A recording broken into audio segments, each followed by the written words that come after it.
Hi everybody, welcome back to my channel on Feynman integration. Today we're going to be reevaluating an old favorite here, this integral from 0 to infinity of sine x over x dx. I know I've already done this one, I think 3 separate times on this channel, but here's another way to do it.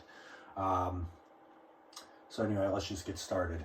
I'm going to be using 2 tools today. We're going to be using Euler's identity, specifically the identity for the sine function, and also, of course, the Leibniz rule for differentiation under the integral sign. All right, so this is where we start, our original integral. And what we're going to do is we're going to rewrite our sine of x as a complex exponential using Euler's identity. I'm sure you guys are all familiar with it. It just says that sine of x is equal to e to the ix minus e to the negative ix all over 2I. So I rewrote that integral right there. And now, like always, we're going to create a function of t that closely resembles our original integral. In this case, all I did was put a t in place of that I. And then, of course, we find out some initial values or some values at points of that function. Specifically, if we plug in negative I for our t, we'll get back our original integral. And if we plug in I, we'll get 0. And a quick note here, when you start messing around with complex numbers, you have to be careful. You don't have to be too careful in this particular exercise.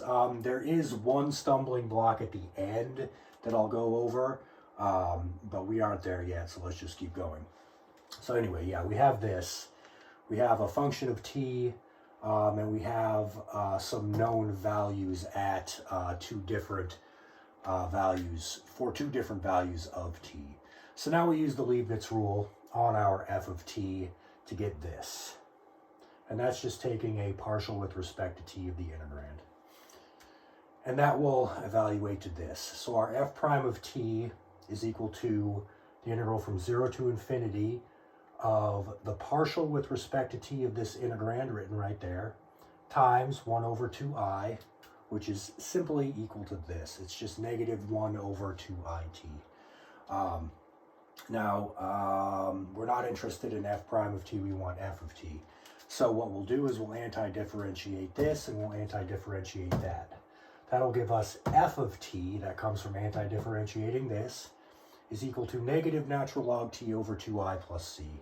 That comes from anti-differentiating this.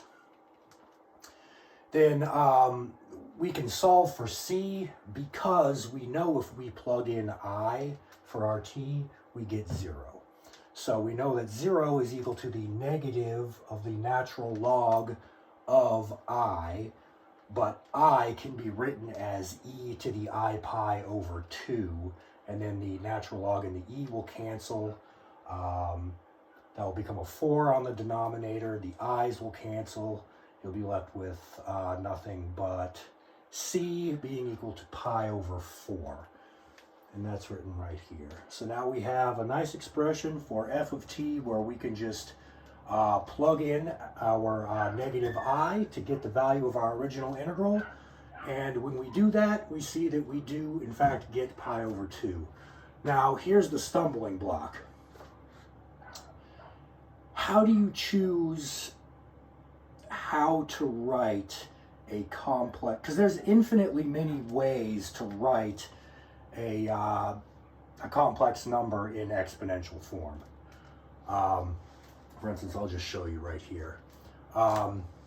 We can actually write, this should have been written as the natural log of negative I.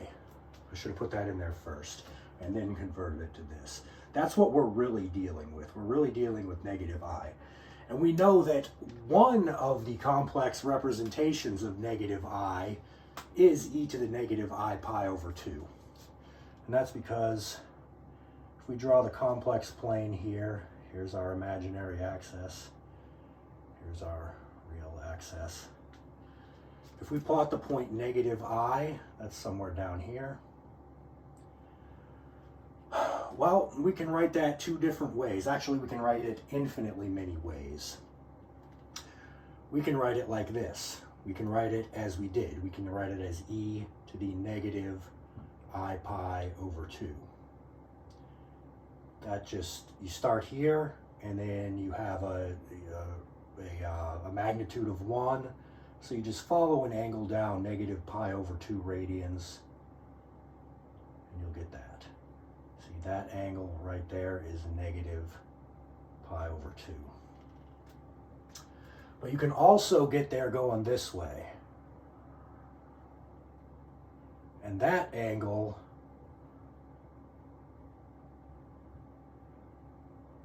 is 3 pi over 2.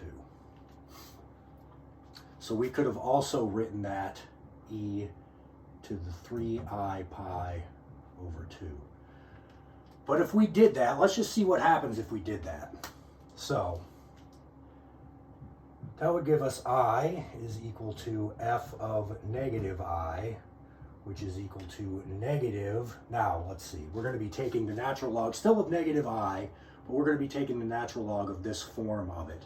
So that'll just give us 3i pi over 2, dividing that by 2i will just give us negative 3 pi over 4, right?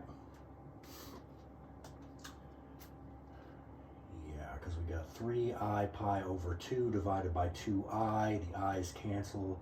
The I becomes the 2 becomes a 4, so we got negative. Yeah, that's right.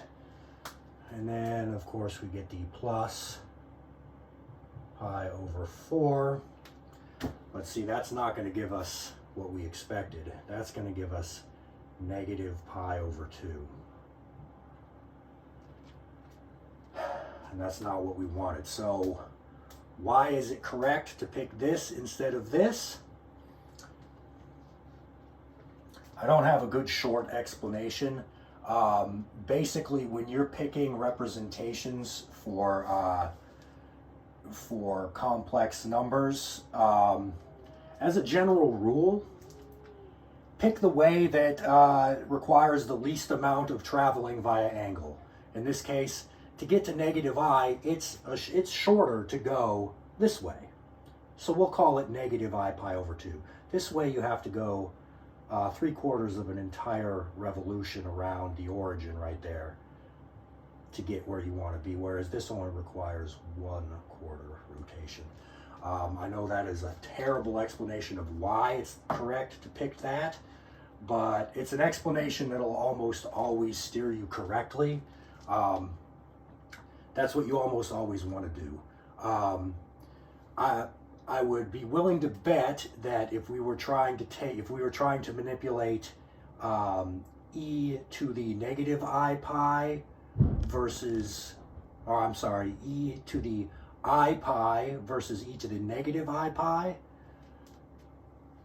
it would not matter. You could interchange those as much as you wanted, and it would not affect the calculation.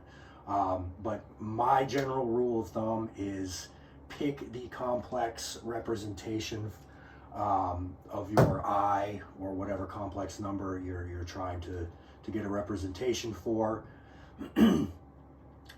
Try to pick the angle so that it requires the least, basically the smallest absolute value of the angle. In this case, our absolute value of the angle is pi over 2.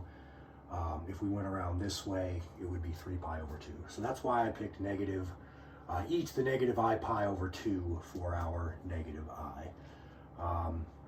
I hope that's a good enough explanation for you. But anyway, there's a third or fourth way to get that the integral from 0 to infinity of sine x over x dx is equal to pi over 2. So anyway, that's my video. Hope you enjoyed it.